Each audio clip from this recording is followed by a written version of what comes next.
සාමාන්‍යයෙන් විපක්ෂ නායකවරයෙකුට උදේ පාන්දර ඉදිරිපත් කරන්න පුළුවන්. නමුත් මේ සම්ප්‍රදානුකූල තිබුණු ඒ අවස්ථාව අද වෙනට අහිමි වෙලා තිබෙන නිසා මේ වැය ශීර්ෂයේ සාකච්ඡාවට භාජනය කරන අවස්ථාවේ මම මේ කාරණාව ඉදිරිපත් කරන්නට බලාපොරොත්තු වෙනවා. මහජන ආරක්ෂාව තහවුරු කරන කුළුණු වලින් එකක් පොලිසිය, අනිත් එක අධිකරණය. අද මේ වෙන විට මේ කුළුණු දෙකම භයානක තර්ජනයකට මුහුණ දීලා තිබෙනවා. අධිකරණ ශාලාවට ඇවිත් සැකකරුවන්ව ඝාතනය කරනවා. අධිකරණය ගැන, විනිසුරුවන් ගැන තියෙන බිය, සැකය, ගෞරවත්වය සම්පූර්ණයෙන්ම නැති වෙලා.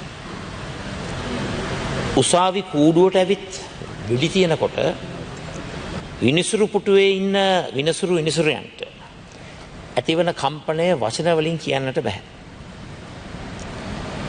ඉතින් ඇත්ත වශයෙන්ම නැවතත් මේ වගේ දේවල් සිදු නොවේයි කියලා රටටත්, ජනතාවටත්, විනිසුරුවන්ටත් මේ රජයට ලබා දෙන්න පුළුවන් සහතිකය මොකක්ද?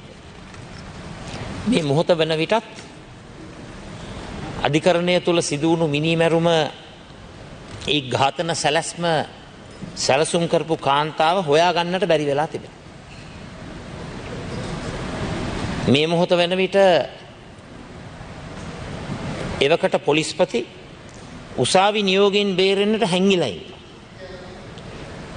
පොලිසිය අයටවත් බෑ පොලිස්පතිව හොයාගන්න. මේක ලොකු විහිළුවක්.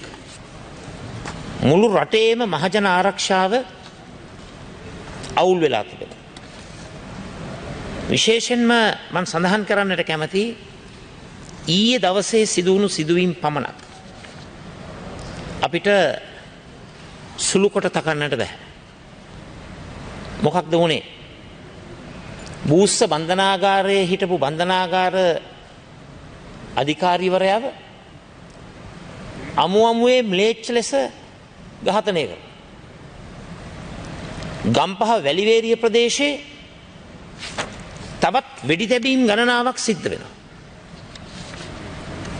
ඒ වගේම අඟුණුකොළ පැලැස්ස ප්‍රදේශයේ තරුණයෙකුගේ මලමිනියක් අහුවෙනවා. ඒ වගේම මීගහ කිවුල, තල්දෙන, මූතූර් වැනි බල ප්‍රදේශවල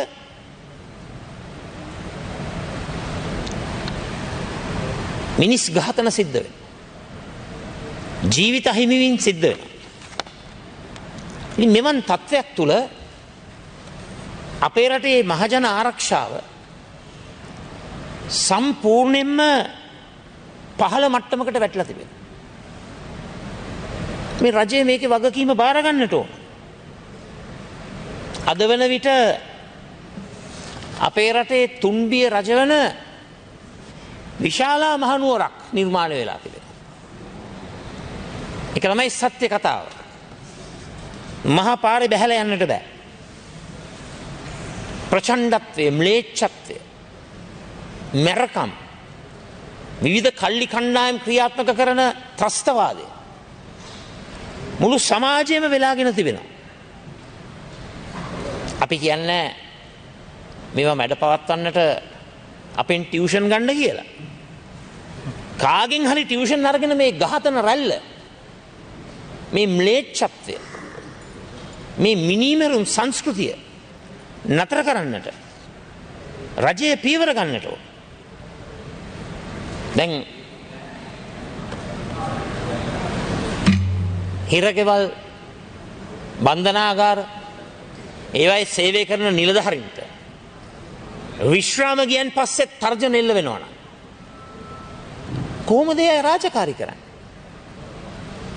කොහොමද පොලිසියේ ඇතුළු ආරක්ෂක අංශවල නිලධාරීන් රාජකාරී කරන්නේ? එනිසා මේ ම්ලේච්ඡ මිනීමරු සංස්කෘතිය නතර කරන්නට ජාතික වැඩපිළිවෙලක් අවශ්‍යයි.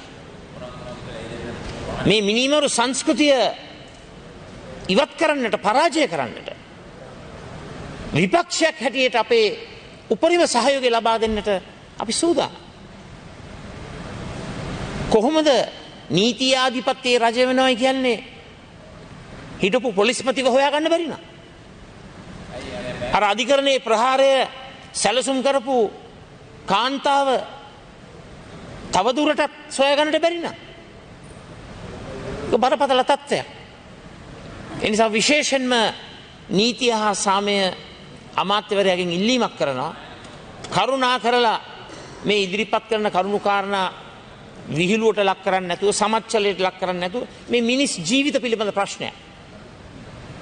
මේ රජය ලබා දෙන විසඳුම උත්තරය වහාම රටටත් මේ සභාවටත් ඉදිරිපත් කරන්නයි කියලා අපි ඉල්ලීමක් කරනවා. ස්තුතියි.